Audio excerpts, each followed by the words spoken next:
they say that no one increases in his akhirah except that it harms his dunya. And no one increases in his dunya except that it harms his akhirah.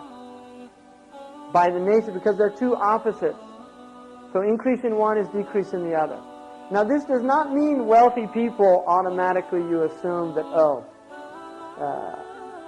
there's a famous story, it's a story, like a teaching story. I mean, it doesn't, there's a famous story, it's a Moroccan story, right? About, there was a Zahid who heard about this Sheikh who had, that he was a big wali of Allah. And so he wanted to go see him. And he came down from the mountain, he was riding his lion.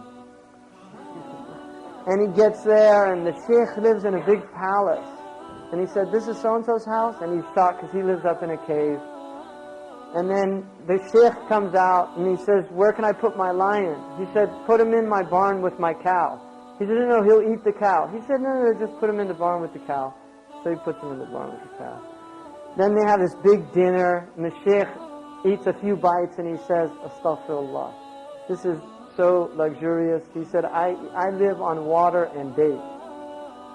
And then that night, the Sheikh goes to sleep. The Zahid stays up all night praying, and he hears the Sheikh snoring next door. He's completely shocked about it. He decides the next morning after Fajr, he's just leaving.